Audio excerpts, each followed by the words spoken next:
Total. आज दर्शकों को यह भी बताएंगे नीलेश जी से हमारी मुलाकात कैसे हुई।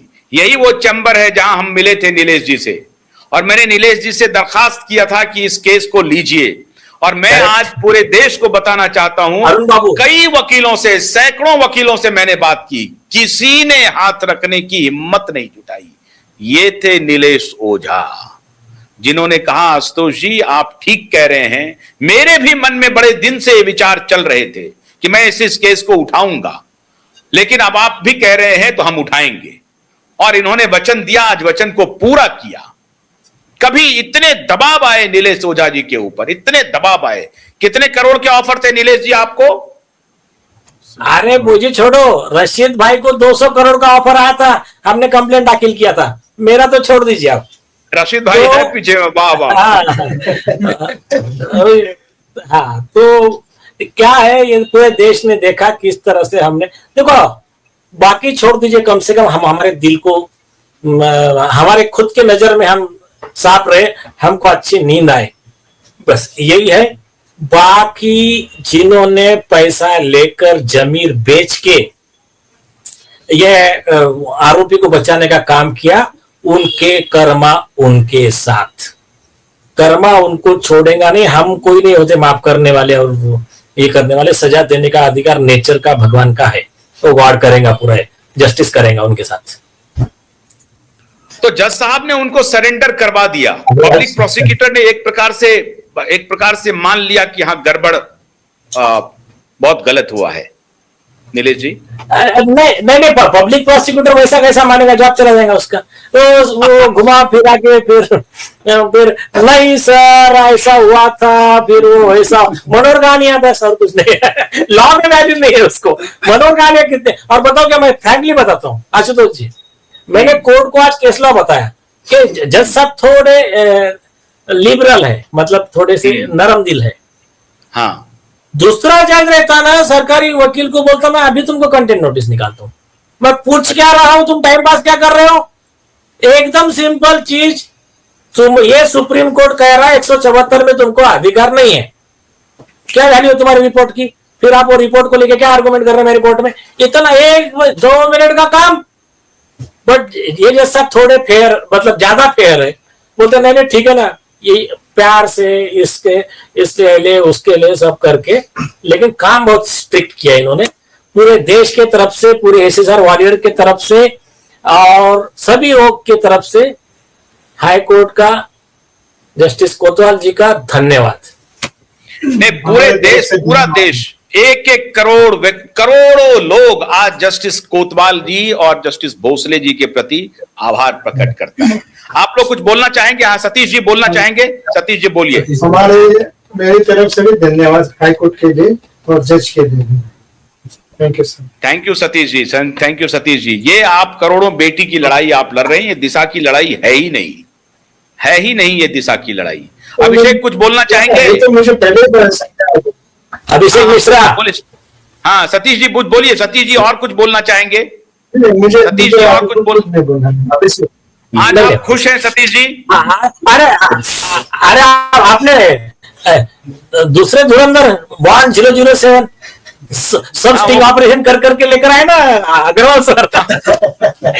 वो कहाँ है? इधर आइए। अरे हाँ ठीक है अग्रवाल सर। ईश्वरलाल जी सर बोलिए। जो क्राइम सीन था ना, हम क्राइम सीन पर जाके प्रॉपर इन्वेस्टिगेशन करके लाए हैं।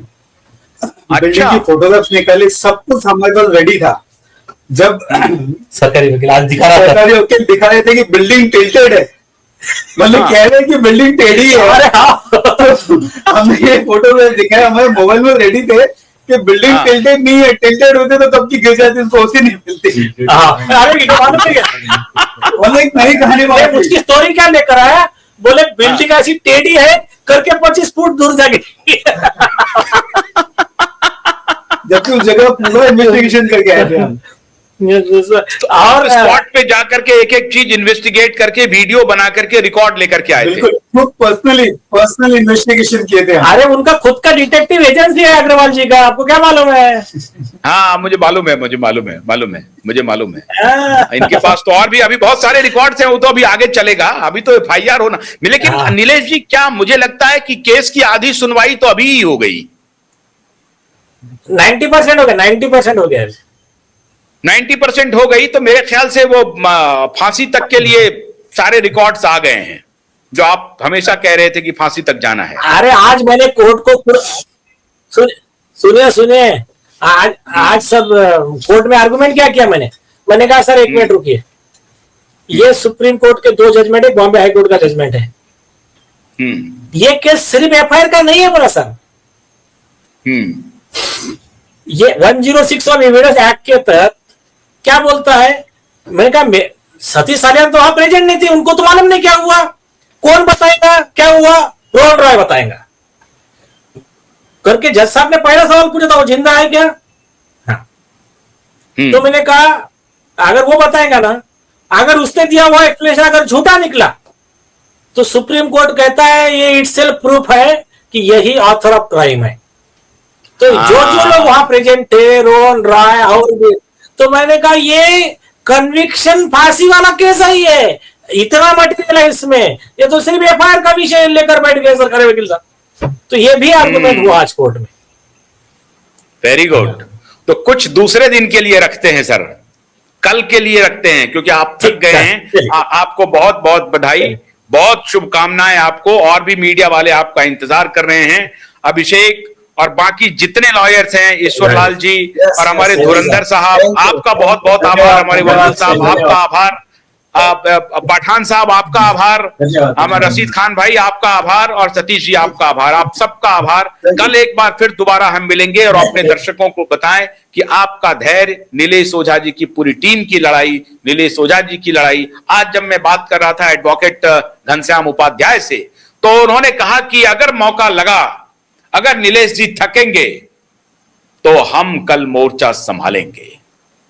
लेकिन आशुतोष जी निराश नहीं होइएगा। घनश्याम उपाध्याय से कुछ देर पहले मेरी बात हुई है, लेकिन संयोग ऐसा था कि यह सारा मामला, सोचिए 6 बजे शाम तक, जब हम आपके सामने अब थोड़ी देर के बाद आए हैं, तो 6 बजे शाम तक यह मामला चलता रहा। 5 घंटे हियरिंग हुई, और आज आप सबका धैर्य, आप जिस तरह से क्यूबाइब के साथ बने रहे, ये आपके धैर्य, आपके समर्थन के बगैर हो नहीं सकता था। इसीलिए सबसे अधिक आभार एसएसआर वॉरियर का और सभी दर्शकों का। बहुत बहुत शुक्रिया। कल एफआईआर का ऑर्डर आएगा। आज सब कुछ क्लियर हो गया। कल ऑर्डर, जो एक प्रक्रिया है, वो ऑर्डर लिखा जाएगा, क्योंकि 5-5 घंटे तक हियरिंग हुई है। कल ऑर्डर लिखा जाएगा और एफआईआर होगा और फांसी की सजा होगी। बहुत बहुत शुक्रिया। नमस्कार।